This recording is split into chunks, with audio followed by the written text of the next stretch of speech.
Bonjour à tous et bienvenue dans un numéro 3 de La Petite Histoire sur les morts les plus stupides. Alors on s'installe tranquillou pilou dans son magnifique canapé en cuir ou en coton. Un canapé en coton n'existe pas. C'est parti. Anecdote numéro 1. Jean-Baptiste Santeul, 1697. Jean-Baptiste était un poète et un fin littéraire. Il manie les mots comme un archer manie sa flèche. En cette année 1697, le petit Jean-Baptiste participe à un dîner chez le prince de Condé. Ah, la journée se passe super bien, hein, tellement bien que le prince, il a bien profité du repas. Hein. Ah, il est un poil pompette. Non, en vrai, il est complètement mort, carpette, plein comme une barrique, le machin. Mais attention, hein, le prince, il a beau être bourré, il garde sa classe et son élégance. Jean-Baptiste, tu ça, ne me juge pas. Mais ça, tu prends le verre, c'est toi qui décides. Oui, excusez-moi mon bon prince, mais j'ai comme l'impression que je n'ai point compris votre requête. Je vais répéter, Jean-Baptiste. J'ai dit, tu prends la tabatière et tu verses le tabac dans ton verre de vin et tu le bois. Ah, c'est pas une blague? C'est pas un peu dangereux, non? Ouh là là! Attention à votre épée, monsieur le prince! Elle est pour moi, l'épée? Ah! Eh ben, j'ai pas de soucis, je vais le boire, ce verre de vin, voyons. C'est pas un peu de tabac dans l'estomac qui va me faire de mal, hein. Allez, glou!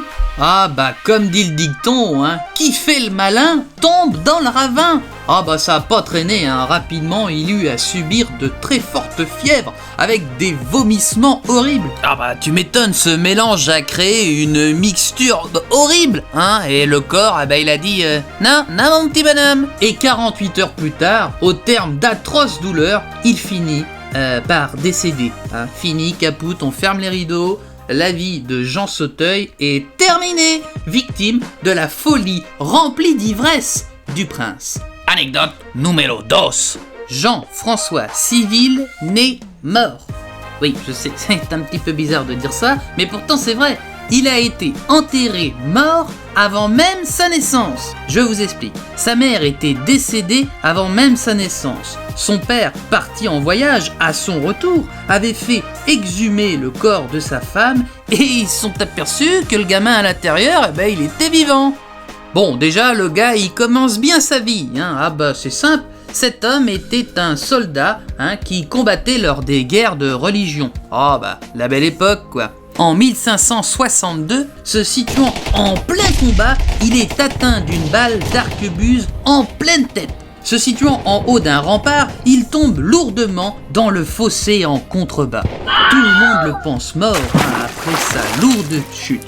Il est gravement touché au visage. Ça sent le sapin, hein, on va être honnête. Alors on le dépouille, hein, bah faudrait pas enterrer des objets de valeur, hein. Donc du coup, hein, on fait un trou, le signe de croix, et bim, le gars est enterré. Mais un de ses valets, apprenant la terrible nouvelle, décide de le déterrer pour lui trouver une sépulture digne de ce nom, hein, pour cet homme qu'il admire tellement, hein. Voyons, c'est pas possible, un manque de respect pareil. Le valet le déterre et à la surprise générale, il est vivant. Ah bah, branle-bas de combat, hein, il est aussitôt dirigé, brancardé dans un couvent. Mais bon, il est quand même bien amoché, le gars, hein. Les médecins sont très pessimistes, hein. Les jours passent et finalement le petit François, ben, il est de mieux en mieux, c'est un miraculé. Et en plus, son frère, Jean, se trouve dans le même hôpital que lui, hein. Il a été lui aussi blessé au combat. Mais pendant leur séjour hospitalier, la ville est prise d'assaut par les catholiques qui recherchent activement Jean, le frère de François. Jean est accusé d'actes de barbarie contre les catholiques. Ne le trouvant pas, il décide quand même de se venger. Et de se venger, sur François. Bonne nuit, mon ami. Oh, le pauvre. Il le jette par la fenêtre. Bim! Le François, encore convalescent, termine sa chute dans un gros tas de fumier. Heureusement d'ailleurs, car ce tas de fumier réussit à amortir la chute. Ça pire. Et le petit François, il survécut encore à cette péripétie. Bon, le gars, faut qu'il joue au loto, hein, je sais pas, au poker, enfin tout jeu d'argent. Le gars, il peut gagner, tout gagner. C'est un truc de fou. Il déclara plus tard François Civil, 3 fois mort et enterré, et par la grâce de Dieu, 3 fois ressuscité. Quiero una anécdota tres, por favor. Si, avec plaisiro. Edmond Guyot de Seigne. Nous sommes à Paris le 31 décembre 1907. À Paris.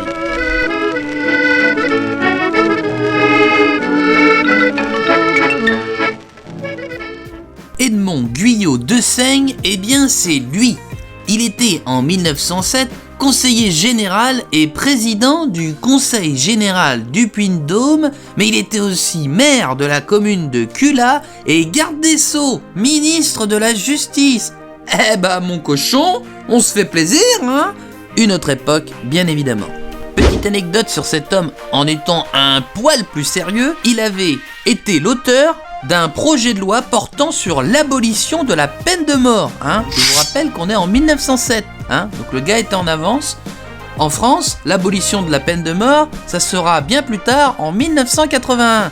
Donc on peut dire qu'il fait partie des hommes qui ont petit à petit réussi à faire changer les choses. Bon, revenons au sujet. Nous sommes au Sénat, nous sommes en pleine séance de vote. Bon, les amis, maintenant, on va passer au vote des aides sociales pour les plus démunis. S'il vous plaît. Oh, j'ai comme l'impression que je n'ai pas d'autorité. Bon, très bien. Eh bien, passons à la loi sur l'augmentation des députés et sénateurs. Bah là, j'ai votre attention, bande de malins. Fumier! Bon, bref, revenons à notre sujet. Qui est pour? Non. Petit bonhomme. Excusez-moi. Il y a Edmond, il se sent pas bien, là. Il est tout rouge. Et oui, effectivement, Edmond Guyot de Seigne vient de faire ce qui ressemble à un malaise. Il s'est affalé sur le banc. Mais quelqu'un dans la salle va tout de suite venir à sa rescousse. Laissez-moi passer. Je suis Clémenceau, le père de la victoire, en passant par le briseur de rêves. Certains même m'appellent l'OVNI.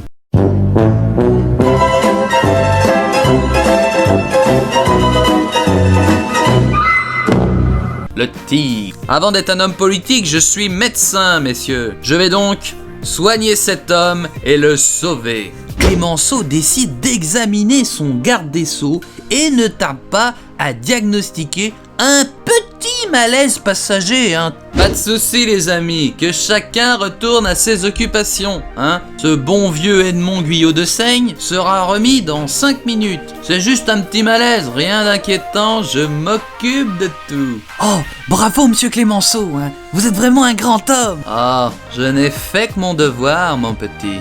Encore une fois, ce bon vieux Clémenceau réussit à sauver personne. Non, il ne réussit pas à le sauver car le gars ne faisait pas un malaise, mais une crise cardiaque.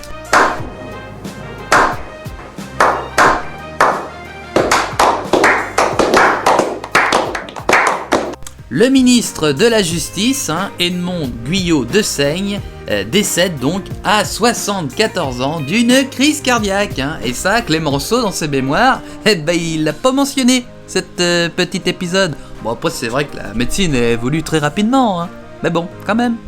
Oh, la cacahuète. Eh bien voilà, c'est fini les amis. Alors, bien sûr, on n'oublie pas, pour une vidéo de qualité, merci de vous abonner, on peut aussi mettre des petits pouces, ça me fait extrêmement plaisir et ça booste mes vidéos. On n'hésite pas aussi à se rendre sur mon Instagram et sur ma page Facebook, la page Facebook qui s'affiche à l'écran ainsi que ma page Instagram. Voilà, bisous bisous, au revoir.